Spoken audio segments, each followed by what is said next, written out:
Hey everybody, it's Stephanie from the Learning Project. I hope you're having a wonderful day or evening or night, or maybe you have insomnia and you're up and you're listening to this podcast. Welcome to the Learning Project, you guys. I have a very special guest. Okay, so you know how you meet somebody and you're just like, this person has the exact same vibes as me and I gotta connect with them. This is totally Chelsey. Welcome to the Learning Project. I am so glad that you are here and just to share what your organization is doing in the community. So thank you so much for being here. Thank you for having me. I feel the same way. As soon as I saw your face in that meeting that we were in, I was like, we're the same. Girl. We're together. And then we got put in the same group. And so it's really funny. Yeah. It's so funny, how you meet people and they just bring you energy, joy, encouragement, and all of those different things. And I think that's what life is all about. It's about meeting people and pouring into each other. And I think that's the thing I love about Zoom is that there's no boundaries. You know, you can you meet somebody across the country and you're able to talk with them and connect with them and do all these different things. And so I love what, you're doing in your organization. And I just really felt like the world needed to hear it and hear about how they can make a difference and connect and all of that great stuff. Yeah, I love it. I'm so happy to be here. I think the virtual realm was maybe a challenge for me at first, but then it really just kind of opened up this world for me. Yeah. One of my favorite things is I reconnected with a high school friend who is an art teacher, and we do virtual painting lessons now.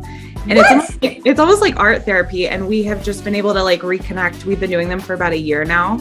So to me, that's just that's an example of how the virtual space can be so powerful, so transformative. It can cross, these lines in a way that I wouldn't have been able to do. She's in New York. I'm in Washington. I wouldn't have been able to do that otherwise. Absolutely. That is so cool. I think that's one of the coolest things that I've heard that people are doing right now during this crazy pandemic. And it's so awesome to hear that people are finding that way to connect. You know what I mean? It's not the traditional way, but it's a way that, we are adaptable people. When there's a problem, we figure out a solution. I remember when Zoom first came out and then right before the pandemic happened, I used Zoom a lot because I record and do classes. And so I just remember everybody like, hey, I know you use Zoom. How do you use it? How do you use it? And it's oh my gosh, this is a thing. This is real. So, all these new platforms coming out that are allowing you to really interact and engage in so many different ways. And so I thank you for sharing that. I don't know who that's encouraging you guys, but don't let distance stop you from doing what you love. So and if you think I think something too, this shows really how resilient and adaptable we are, like you were saying. And then also if you have that thought of I really would like to connect with this just go for it. Yeah. That's it. And it's I know we're slowly moving out of, the pandemic, hopefully, by the end. Hopefully. There's so many people doing great things and they're finding out, how can I do things? So there's this one lady that I've been following on Facebook and she did an art gallery and she's doing private viewings and she's doing virtual viewings. And I thought that was just so cool. So I'm going to try to put some people together and we're just going to go support her. So I love that. All that love and energy just needed sometimes in life. And especially when you're doing something that you're passionate about. So thank you for sharing that. I don't have any cool things like that, but I definitely wish I could paint. I used to try, but it's, I just do it for fun if I do it. But so what kind of painting do you do? What's your style of art? I think I'm still trying to figure that out. I do think it's a very, I think it is a skill that can be taught, which I feel like these lessons are showing me that I'm getting stronger at it. And more than anything, it's just so soothing to take a brush to canvas. Yes. To sort of set out that intentional time to devote to that. Mm-hmm. And not necessarily, I try really not to care about how it turns out. I'm a little bit of a perfectionist, so it's a nice exercise. The story of Bob Ross is one that I just really love. He was teaching people how to paint. So it shows you that it is possible to learn how to do it. And then they're just happy little accidents. You can put a tree over it. You can go in a different direction. And it is just taking a time to like do something intentional, not watch TV, nothing wrong with these other things that we're doing. But I think sometimes that really just sort of like physical act of being creative, it's just so important for us to make time to do things like that. Absolutely. Absolutely. And I feel like what you just said is like a perfect leeway into what you're doing. And so like when you think about the world as a canvas and you think about all of the things that, are going on, all the dark stories, all the different challenges people have, like, how is your organization making those happy little accents and really transforming and letting people know like there are people that care about you? So tell us a little bit about your organization, what you guys are doing. Well, I would love to, because I was thinking about it as I was saying that a part of our therapy program is art therapy. Art is therapy. So I work with Charlie Health, and we are an all virtual mental health platform for adolescents and young adults. I love it. And we have, a big vision of, we really want to change the landscape of access to mental health care. And we were founded in January 2020. So pre-pandemic, always with the vision of being all virtual. Yeah. And at that time, that was, very revolutionary and wild to think we are going to create a mental health platform all virtual. And people were like, no, we're not interested. And then 2 months later, pandemic hit and showed the need for virtual access to mental health care. And if you're, our namesake, Charlie, our founders were close with Charlie. He was in upstate New York, and he was trying to access care. He was struggling and he was trying to get help, and he just could not get the help that he needed. And unfortunately, he lost his life to an accidental overdose. And we believe that he would be here if he had access to the resources. Wow. And everyone has a Charlie. We all know in our lives that had they been able to get the help that they needed, it would have changed the course of their lives. So that's our namesake. That's the heart of our organization. We are always thinking about Charlie and the Charlies in our life. Wow. And we are a team of like some of the most passionate people that I've ever met, our clinical team, our admissions team, working at like all hours to connect people to care. I mean, it really is this really like beautiful kind of seamless machine that runs because all of these people are absolutely really dedicated to changing the landscape of mental health. Yeah, absolutely. When you talk about the different types of healthcare people can access, like what type of challenges do you see people have, or do you guys typically serve? Because somebody might be listening to this and they're like, oh, they probably don't work with a person like me. So what type of situations are you seeing when people are first recognizing like, I need help. I need to talk to somebody?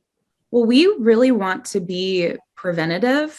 And one story that I saw recently was, I think she was 14 and she was aware she needed help and she reached out to ask for help. So I think, firstly, I was struck by just what self-awareness this 14-year-old had to know that they were struggling and know that they wanted to get help before a hospitalization or before a suicide attempt or something like that. So I think sometimes people might think of us as, oh, we are a step down from rehab or we are a step down from hospitalization, which is true.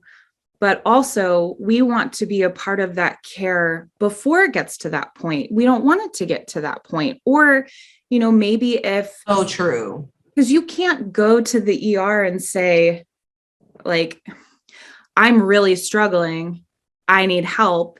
They're not going to hospitalize you unless it's clinically appropriate, but that person still needs resources.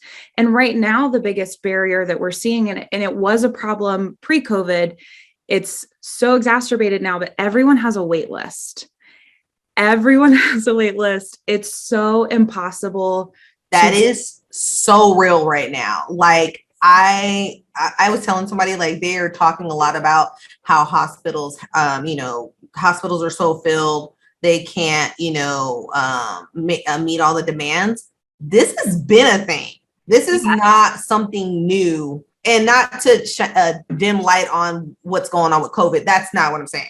What I'm saying is we have been anticipating, data research has been anticipating this engulf well of need of mental health, and we hadn't like really dealt with it or even created a plan. Like I always tell people, it's kind of been like a bridge, and the bridge is broken and it needs to be repaired. And it's not until like you need to go across that you actually realize like there's a problem. And that's kind of like where we're at right now, is that we all now recognize like we have to be creative and inventive in our medical communities. We talk about education not being a one hat fit all, but we're doing this with mental health and it makes no sense because it's people that people need different things for different times of their life. Which is also a great sort of segue into, we are very specialized because we're virtual and we are national. We have the ability to create really specialized tracks for our clients. So they are seeing their peers in their group therapy sessions. They are seeing a therapist who reflects back their values and their experiences even. They are in with their peers, which is just such a healing and transformative thing to see yourself, especially for these, these kids who are in rural areas and maybe they've never seen someone look like them. Yes. They've never seen someone transitioning. They've never seen someone who is openly LGBTQ, and they're seeing that now in these groups that we are able to offer. Because we're virtual, because we have a clinical team that can develop these really specialized tracks for them. If they are, suffering from anxiety and also maybe smoking too much marijuana and they're school avoidant and they're a 13-year-old girl, they will be in a group with others who are experiencing the same things. Oh my goodness. Versus like an in-person group therapy is typically like whoever shows up that day. Yeah. And whoever's there, and it just may not be someone who's experiencing what you're going through. And it's so hard to open up if you're not seeing someone who has shared experiences. Oh my goodness. Like this is so deep. Like, I don't even know where to even go with this because literally this is what people need. And especially our young adults, our young kids, they need different outlets. And how awesome is it to realize that the world that you live in is a lot larger than what you think. And so much, especially, when you're in a small town in Washington, you're only seeing a certain type of person or only a certain value system reflected, or especially in rural areas too, there's just the lack of access to mental health care. Like, one provider for 3 counties or something like that with a 9-month wait list. It's just, it's not feasible. We would never tell someone with a broken arm to go home and come back in 9 months. Like it's not, it doesn't work. And just like you were saying, it's like we knew the tidal wave was coming, but we weren't proactive enough. And that is what we want to be. We want to be proactive. And we have a big vision of, we want to see mental illness decrease as a result of our efforts. We want to see the suicide rate go down. Suicide rate, especially among young people, is just like out of control. And it's terrifying. It's super terrifying. I want to, I actually was looking up, the suicide rate here in Washington State just recently. And I want to pull it up because I want to make sure that I say this right. And so just in Washington State, we're in the 24th percentile in the nation for suicide rates. And that comes from, it's an organization I've been kind of like looking at, and it's called Forefront. And they have been like putting out a lot of data about just suicide rates in Washington State. And you guys, I just want to say, like, sometimes suicide signs are really hard to see. I just finished a podcast with Philip Taylor. You guys, if you have not listened or watched that podcast, he shares his experience with his son committing suicide, and him coming, like finding him basically, and being called, and neighbor called him, and he came home, and him and his wife. And it's a powerful, powerful story. And just in my area, we have been using a lot of people's, gifts and things like that in their stories, a peer support. And he's been supporting a lot of people in the community when their child has committed suicide. What do you do? Where do you go? How do you do that? So if you are interested in that podcast, please go over, look at it, listen to it, show it to your team, start a conversation. It's just phenomenal. And what you are talking about, Chelsey, is exactly what we need. We need that intervention piece. We need that connection piece, because so many times people don't know what to do.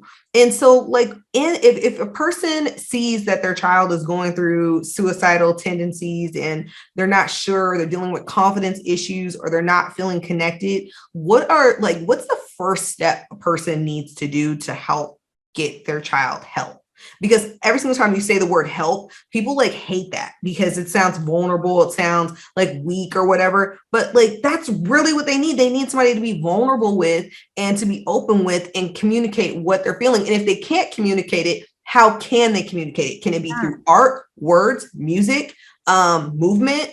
How can we communicate it? So what's that first step that a person can take to help somebody, help their child, or help a friend? So, and I want to just say, call us. So call Charlie Health.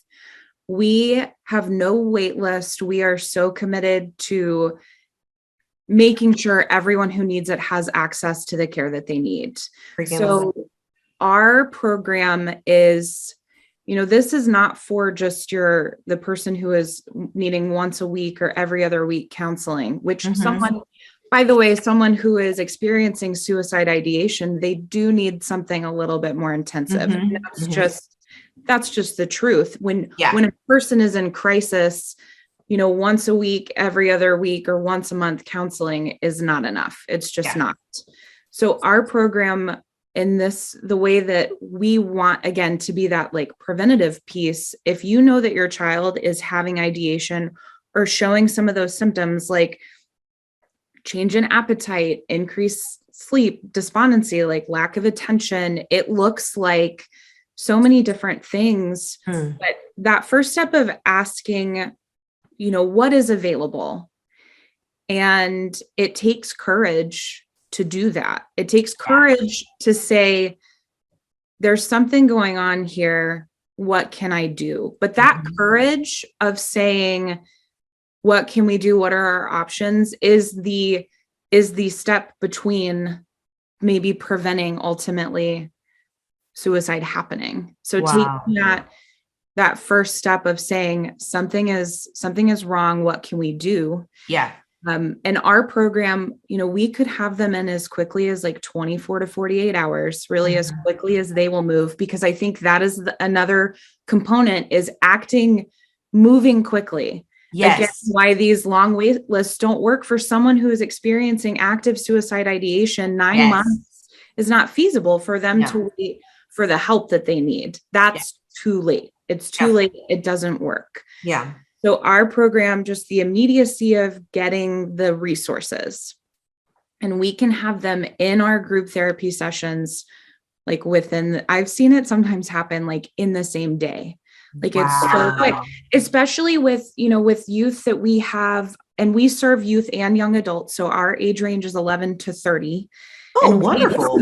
So kind of a wide group, but we've seen patients maybe discharging from a hospital stay, getting in group with the day they leave the hospital. And again, that's such a key, it's such a key piece, because a lot of time what's happening is these kids are getting hospitalized and then getting sent home with no continuation of their care. Totally agree.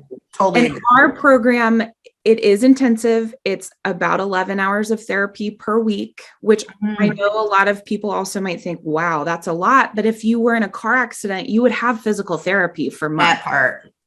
So that's how I like to explain it, is we're the physical therapy for a short-term amount of time with the ultimate goal of getting you well and into a different space, then continue on your journey and give you skills. We are providing our clients with the skills to help handle those difficult feelings that they're having, really providing them with options of like, how do I walk through this? How do I sit with this feeling?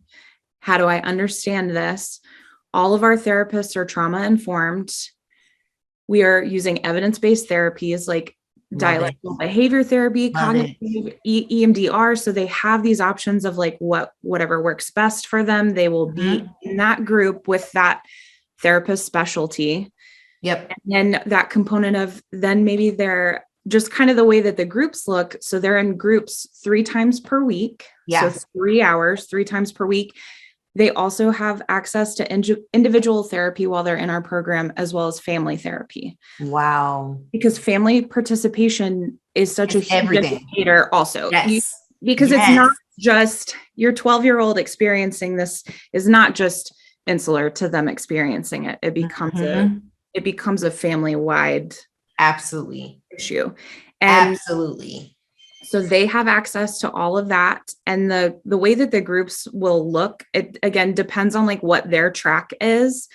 But the first hour of group is an evidence-based theory usually. So maybe if they're in the DBT track, they're going to be doing like skills-based therapy. And then the second hour is an experiential therapy, like art therapy or music therapy, yoga, meditation. I've gotten to sit in on our meditation and yoga groups and our music therapy group. And it's just really incredible, the team that we have doing what they're doing. It's really amazing to watch. And I never had access to that when I was 13.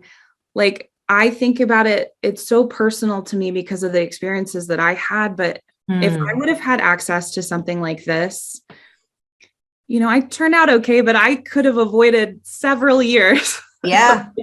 I could have gone a little bit more directly through understanding how therapy can dramatically change your life. Oh my gosh. I've got to put a pin in that. You guys, if y'all are not watching the video, my face is just like all over the place because this has been a huge thing right now that we need. If you are in a childcare center, if you have, or if you have you're maybe doing schooling from home, if you are a parent that's like, I need my son to have a connection to another male to be able to get help for what he's going through, this is the solution right here. Can you tell me about like the different programs, like what kind of programs or maybe groups can people be a part of? Yeah. So one of our most popular right now is specifically the LGBTQ dialectical behavior therapy track is one that we've had to kind of keep breaking down because it's such a high demand, kind of a popular group for the clients that we're seeing. And then I would say, especially too, for our young adults, just the dialectical behavior therapy is such a beneficial evidence-based therapy for people who are experiencing these really difficult feelings, because it really kind of forces you to slow down and understand what you're feeling and understand how to like make informed decisions. The idea being not to like act impulsively on your difficult feelings, basically. Yeah. To take that beat to say, this is a difficult feeling. What are my options? And to provide young people with the skills to, even just naming a feeling is so helpful. And to understand what it is. I feel like just that emotional intelligence piece is like, we're getting there, but identifying even as an adult, identifying your feelings and understanding like, what I am right now is this. Here's how I can, walk through it. Absolutely. I got to tell you guys something. So literally when you're saying this, literally the quote that comes to mind is, it's easier to fix a broken child than it is a broken man. And when we deal with imagine a world where we see things at a very young age and we provide those intervention pieces right away. Whereas if we don't have that, you become an adult with all of these different issues. It impacts how you have relationships with other people. It impacts how you parent. It impacts how you relate. It impacts how you work. I mean, this thing is so much larger than us. And we really have to provide more intervention pieces that are creative and demand them in our community and support. That's the thing, you guys. We have to support these innovative ways of helping people grow and develop. If we do not have those innovation pieces in the medical field for healthcare, whether through coaching and peer mentorship and all different things, we are going to lose out on a huge opportunity for us to grow and learn. There was a study done by Harvard University that talks about peer mentors, and I keep talking about this a lot, but it's within the African American community. And they found that when a person of color has a peer and they're going to counseling, their chances of just growing, developing, healing is significantly higher. So, and I'm paraphrasing, you guys. So if you want to check out that article, definitely feel free to do that. You'll get all the actual numbers. But I'm telling you, this is huge for me to hear, because so many people are searching for something for their child to have. And in some of these rural areas, you can't find anything, especially when it comes to like play therapy, art therapy, like that is just non-existent. Like it's not there. And so when you think about your organization, about Charlie's story, like what do you feel is that makes you guys really unique? And what is your encouragement to other people who are looking and listening to this and thinking about getting care? Well, I think even just a piece that you said of what we need now are bold, brave, innovative ideas of where to go from here. And we are in a crisis. Yeah. We are in the middle of a crisis that is just getting worse and going to get worse. Yeah. And we have those bold, adaptable ideas of what to do, as well as like the brain power behind it. Again, the team that we have, I'm always just blown away by them at just the dedication, how hard they work, how like nonstop they work. It's just really a group of people completely dedicated to changing the landscape, which is also the piece that, we're not just we are breaking down walls. We are breaking doors. Yes, you are. Yes, you guys are. That is what we need right now. And sometimes I think, it is, and I will say not to be, I will toe a line here of, I'm not being ageist, but we have I would say we have like a young, fresh vision. I love that. I love that. A new vision of what we want to create, because we see that this old way is not working. Correct. And no offense to Mike, because we have a diverse staff of all ages, but I would say that what we have are new ideas. Yeah.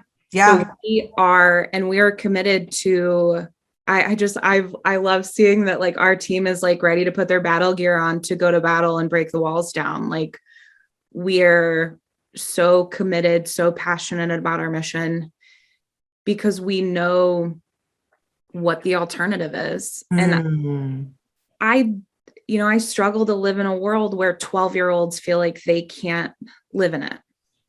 I mean, that's such a hard place to be in. Yeah, that totally gave me chills. It's true. So many kids are feeling so hopeless. And some of these kids, they are like the go-to person. So everybody dumps on them and gives them, tells them what's going on with them. And they give a lot of counsel. And it's a natural thing that they have, but that's a lot of pressure on a kid. That's a lot for them to go through. And where can they go to like defrag? Where can they go to, let all that out and be able to take care of their own mental health? You know what I mean? It's so interesting that we're talking about this. And I'm just so glad that we're talking about this, because there's so many people that are looking for something. And this is why I wanted to highlight this story, because this organization is doing amazing things for people in a very individualized way. This is not going to work for everybody, But you know what? I sure want to know what's out there so I can pick and choose what I want to do with my mental health. And I love that you're not just serving youth, you're serving older people and you're serving the entire family. And that's looking at the whole circle or the whole dynamic that impacts an individual. And that is crucial because a lot of times we try to clean up the person and then we don't clean up the environment. They're just going to go walk right back into a toxic environment and go through this process all over again. Yeah, especially for the adolescents, it is that whole wraparound service that's needed. And that's another piece that I would like to say, if they are not, for some reason, clinically appropriate for our program, our program is not for everyone, but it doesn't end with us. We will find where they need to go. Because I love that. On top of us being, again, we are a resource. If we are not it for them, we'll find where they need to go. We are committed to really being that, I think, sort of that whole just wraparound picture of support for them, even if it's not us. Okay. Let me just tell you what Chelsey just described, the A team. They understand that they can't be Superman. They can't be everything for everybody. But what they do know is that there's a collective of people out there that have unique powers, have unique skills that can help solve the problem. That is what I've literally been saying. I keep saying it. I'm going to continue to say it. We've got to change our mindset and we've got to use community resources to make the full difference. We cannot expect people to be everything for everybody because it doesn't work. There's no one hat fits all. And sometimes you need a little bit of this, a little bit of that. It's like seasoning, right? Like you're not just going to put all salt on your chicken unless you're trying to have a heart attack or something or high blood pressure, but you're going to use different seasonings for that flavor to come out. And that is the same thing. You need certain things in your life at certain times to help bring that flavor out, to bring you out of that dark place. And especially kids, they're still learning a lot about themselves. And really, sometimes the world can be so one-sided, it doesn't give them an opportunity to explore different areas of who they are so they can really walk in their own uniqueness and who they truly are. And oh my gosh, this is so good. This is so good. I don't even know who needs to hear this, but I want you to know that you're not alone. There are resources and all you have to do is get out there and grab them. So Chelsey, where can people find you and find your organization? Do they call you and be like, hook me up, or where we go? You can call me, you can call our admissions line. If you don't like talking people, you can submit a web form, you can email me. I know even just sometimes how difficult a phone call can be. Yeah. So we really want to make it as easy, however they need to access the care. We want, as long as, even in Washington, they can be, if they're 13, they can consent to care on their own. They can. Really? Yes. Which again, we really, we highly do recommend family involvement, but sometimes that's not always an option for everyone. So they can reach out, by really so many different ways. And I'll make sure that you have all of that info. CharlieHealth.com, Charlie Health, all over anywhere you look at us. We have so many eyes ready to see your email, so many ears ready to get your phone call and just walk through it. And on that piece too, I know that maybe people are wondering how much is this program? How does it work? We are in network with all major commercial insurances, and we also take Medicaid. Boom. And if they don't have insurance for some reason, we will either help them get set up for it, or if it really is just something they're going to have to pay for out of pocket, we will work with them. We work with charitable organizations. We will make it happen. We don't want there to be any barriers. If they don't have the technology, we can provide it.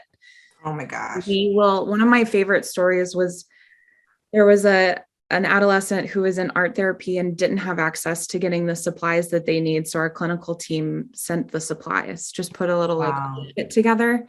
And it just seemed so small, but so major that we will do whatever we can. And I know that people say that, but I am seeing our team walk this walk daily. Yes. They do whatever they can to make it happen. It's one thing to say it, but can you walk the walk and talk the talk? That is the question. 24/7, we will do whatever it takes to get them the help that they need. We are here to, revolutionize that. That's what we're trying to do. And we know it's big and bold, and we know that people are like, I don't know, but we're going to do it anyway. So, oh my gosh, I love this so much. Like, I don't even know what to say. And for those that are watching this that are in my class, I will be sending this out to our network of childcare providers, because a lot of us service a lot of different types of kids and families. And they're like, I don't know where to send people. They literally don't have time to meet.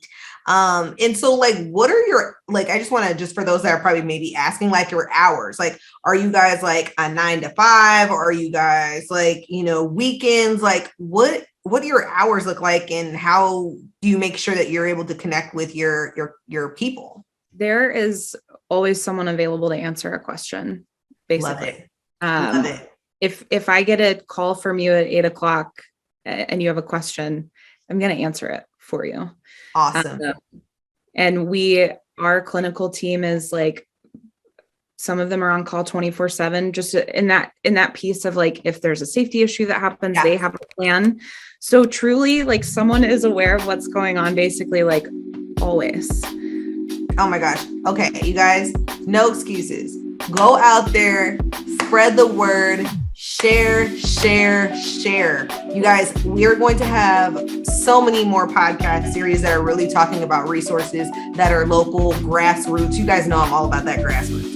And so, I am all about that, because we need some change. We need something different, and we need those voices to be seen, heard, and felt. Like, it's one thing to be able to connect with something on a very plateau, connection. But when you actually feel like somebody understands your soul, your mind, your body, your spirit, it's a whole different thing. So you guys, Chelsey, thank you for coming by. I'm like sending you all the virtual hugs and the hearts and all that stuff. I feel the warmth through and that's why you can't tell me the virtual. I feel your warmth. I feel your authentic. I feel it.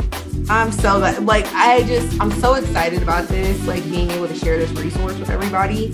And you guys, sometimes you just need to hear the conversation to start the movement. And that is what I hope this does for you. I hope it fills your mind, your body, soul. You guys know I'm all about that chicken noodle soup kind of good podcast. And that is what I want. Do not send somebody flowers or candy or cards. Send them this podcast and a short little love letter. Like, hey, I was thinking about you. I know you're going through a lot.